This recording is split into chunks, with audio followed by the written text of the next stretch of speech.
வணக்கங்க. பிரியாணினா யாருக்கு தான் பிடிக்காது?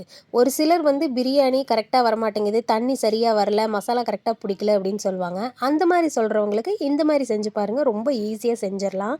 ஒரு மிக்ஸி ஜார்ல இஞ்சி, பூண்டு சம அளவு எடுத்துட்டு, ஒரு 4, 5 சின்ன வெங்காயம், கூடவே காரத்துக்கு தகுந்த வரமிளகா, 2 ஸ்பூன் மல்லித்தூள், சின்ன துண்டு பட்டை, 2 கிராம்பு, 1 கைப்பிடி அளவு புதினா, 1 கைப்பிடி அளவு மல்லி. இது எல்லாத்தையும் பேஸ்ட் மாரி அரைச்சு எடுத்துட்டு வந்துருங்க. அதுக்கப்புறம் கடாயில எண்ணெய் சேர்த்துட்டு, நெய் இருந்தா சேர்த்திக்கோங்க, இல்லைன்னா பரவால்ல. பிரியாணி ஸ்பைசஸ் எல்லாம் சேர்த்துட்டு, கூடவே ஒரு பச்சை மிளகாய் சேர்த்துட்டு, நல்லா பொரிஞ்சதுக்கப்புறம் 2 பெரிய வெங்காயத்த நீல வாக்குல அறுத்துட்டு, நல்லா வதக்கி எடுத்துக்கோங்க. வெங்காயம் எந்த அளவுக்கு வேகுதோ, அந்த அளவுக்கு பிரியாணியும் டேஸ்ட்டா இருக்கும். கூடவே ஒரு பழுத்த தக்காளி, தேவையான அளவு உப்பு சேர்த்துட்டு, நல்லா வதங்குனதுக்கப்புறம் அரைச்சு வச்சிருந்த மசாலாவ சேர்த்துட்டு, எண்ணெய் பிரிஞ்சு வர்ற அளவுக்கு நல்லா வதக்கிருங்க.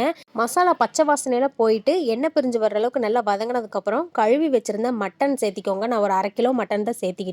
மட்டன் சேர்த்துனதுக்கப்புறம் ஒரு 1 நிமிஷத்துக்கு நல்லா வதங்குனதுக்கப்புறம், தேவையான அளவு தண்ணி சேர்த்துட்டு, நல்லா கலந்து விட்டுட்டு, ஒரு 5 விசில் விட்டு ஆஃப் பண்ணிருங்க. மட்டன் நல்லா வெந்து வந்ததுக்கப்புறம், கழுவி வச்சிருந்த சீரக சம்பா அரிசிய சேர்த்துட்டு, தேவையான அளவு தண்ணி சேர்த்திக்கோங்க. 1 டம்ளர் அரிசிக்கு 1 1/2 டம்ளர் தண்ணி வீதம் சேர்த்திக்கோங்க. அப்படி சேர்த்துனா தான் உதிரி உதிரியா பிரியாணி கிடைக்கும். நல்லா கலந்து விட்டுட்டு, கூடவே லெமன், 1 ஸ்பூன் தயிர் சேர்த்திக்கோங்க. அது சேர்த்தம்போது உங்களுக்கு வீடியோல காட்டல. கூடவே கொஞ்சமா கொத்தமல்லி தழை சேர்த்துட்டு, நல்லா கலந்து விட்டுட்டு, ஒரு விசில் மட்டும் விட்டு எடுத்துட்டு, மீடியம் ஃப்ளேம்ல ஒரு 5 நிமிஷம் விட்டு எடுத்துட்டீங்கன்னா, சூப்பரான உதிரி உதிரியான மட்டன் பிரியாணி ரெடி ஆயிடுச்சு. நான் கொஞ்சம் கொழுப்பு குழம்பும், ரைத்தாவும் செஞ்சிருந்தேன். சூப்பர் காம்பினேஷனா இருந்தது. நீங்களும் ட்ரை பண்ணி பாருங்க. இந்த வீடியோ பிடிச்சிருந்தா ஒரு லைக் பண்ணிட்டு சப்ஸ்கிரைப் பண்ணுங்க.